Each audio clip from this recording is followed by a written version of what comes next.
The question we are facing is, who am I?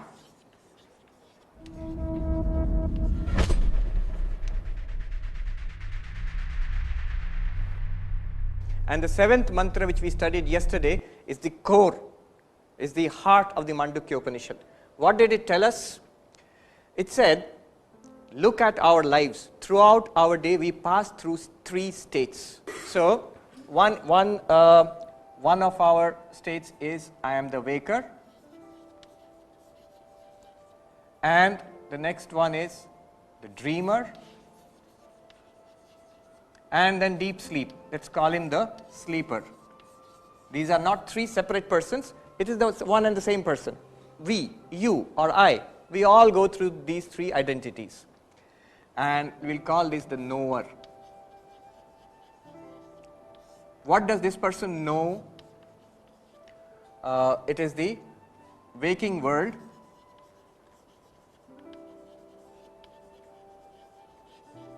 Waking world means not that the world is awake, it means the world we experience when we are awake. Then there is the dream world.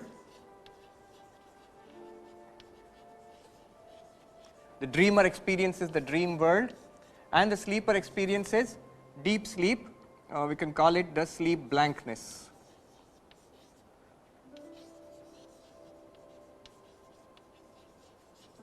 So this is the known. This is the knower and the known. What we experience in the waking, in dream and in deep sleep.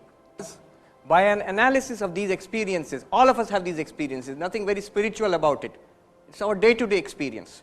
The Upanishad says, take a look at these experiences. The waker and the dreamer are different. The dreamer and the sleeper are different. They are different from each other because what happens to the waker is not remembered in dream. What happens to the dreamer is falsified when you wake up, and to the sleeper is somebody else. I mean, they are exclusive. We all say, I am the waker, I who was awake, I who was dreaming, I was in deep sleep, and I am awake again. So I claim all these states for myself. Who is that I? Who is that I common to all these three? Yet they being different from each other, there is something common running through all of them, and that is pure consciousness, and that is what we realized as the Turiyam, the fourth. The Turiyam or Turiya, the fourth one. There is something apart from the waker, the dreamer and the sleeper, which is our true nature, the pure consciousness, and that does not exist apart from them, that actually exists in and through them. Just as gold is not found apart from the ornaments, but it is the very nature of the ornaments. In the same way, it is the pure consciousness which appears as the waker. It is the pure consciousness which appears as the dreamer. It is the pure consciousness which appears as the sleeper. Just like a gentleman who opens his shop and conducts business during daytime, so is the businessman. And the same man shuts down the shop and goes to his room and watches TV, relaxes in the evening, and then goes to his bedroom and goes to sleep. Now the man is the same, but in one case, in the shop, he is dealing with the external world, buying and selling. And you can call him the shopkeeper, the one who has transactions with the world. In the second state, the same person, he has no contact with anybody else, but he watches a movie on the TV. And after that, he goes to the bedroom and goes to sleep. 3 rooms, 3 types of activities, 3 names. We can call him the shopkeeper, the relaxer, and the sleeper. And three rooms are there, 3 types of activities are there, and 3 names are there. But the person is one and the same. It is the same person. In the same way, it is the same consciousness dealing with the external world like a shopkeeper, buying and selling with the external world, with a body and mind, is called the waker. And when he goes to sleep, imagines a mental world, a world created from his own samskaras in the mind, and we call that same Turiya the dreamer. And then nothing, blankness, in deep sleep. We call the same Turiya the sleeper. And again he comes back again in this form. Now what Gaudapada Acharya will do, he will explore this concept further and make it clear to us. See, ignorance causes error. there is a rope in the darkness, a standard example in Advaita Vedanta, stock example, a rope in semi-darkness. I don't know it is there, I see something, and the next moment it may not be a rope, it might be a computer cable, and the next moment I think it's a snake. The Sanskrit term is Rajju, Rajju means rope, and the term for snake is Sarpa. So Rajju is the reality which I do not know. Not knowing that reality, I suddenly mistake it for a snake, and I say there is a Sarpa, Sarpa Brahma. Brahma means delusion, mistake. What caused me to see the snake? There is no snake. But for a moment I actually saw a snake, a mistake, it's a mistake. What caused it? It is an ignorance of the rope. And it's a rope. And my ignorance of the rope caused me to see it as a snake. So ignorance of the reality causes me to make a mistake about the reality. This is a fundamental concept. Just as I am ignorant of the rope and I see a snake, similarly, the claim is you are ignorant about Turiya.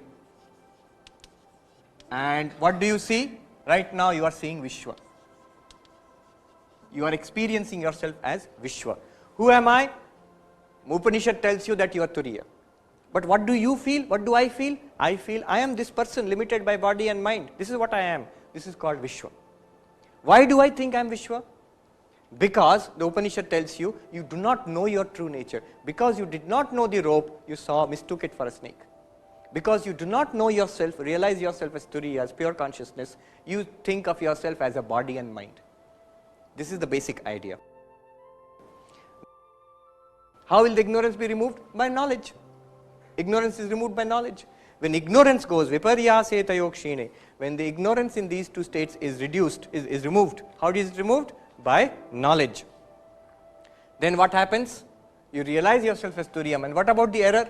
When ignorance goes, error will also go. When you realize the rope as rope, the snake will automatically go away. Actually, there is no snake which will go away. It's just an error.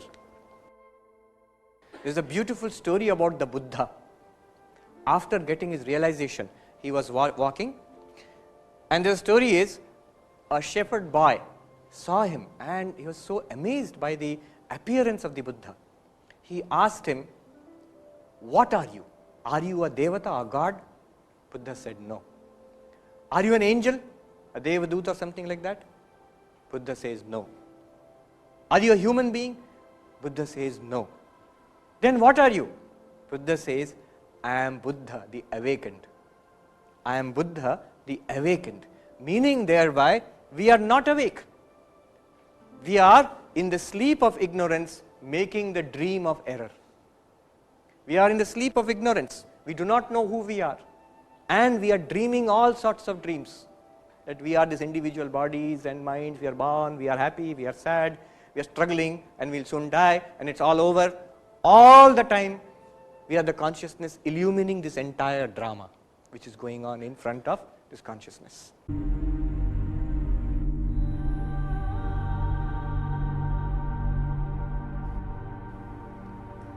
Some people say in deep sleep there is no consciousness. Why are you saying the consciousness is illumining the blankness? I'll tell you an interesting story. In Institute of Culture, Ramakrishna Mission Institute of Culture, Goal Park in Kolkata, about 10 years back there was a conference on consciousness studies. So there was this neuroscientist, philosophers. Finally, in one session, a philosopher, Indian philosopher, he asked a neuroscientist who had come from UK, he said, "Doctor, according to neuroscience, in sleep or in deep sleep, for example, in this deep sleep, is there consciousness or not?" And the neuroscientist said, "No, in deep sleep there is no consciousness. According to our definition of consciousness, there is no consciousness in deep sleep." And this philosopher replied, "This is the difference between Indian philosophy and modern neuroscience, because according to Indian philosophy, in deep sleep there is only consciousness. This pure consciousness is the essence of God, is the essence of you." One Sufi poet put it very beautifully. Advaita Vedanta, but the Sufi poet says from an Islamic point of view, such a wonderful thing he says. He says, "When I searched for Allah, I found only myself. When I searched for myself, who am I? I found Allah."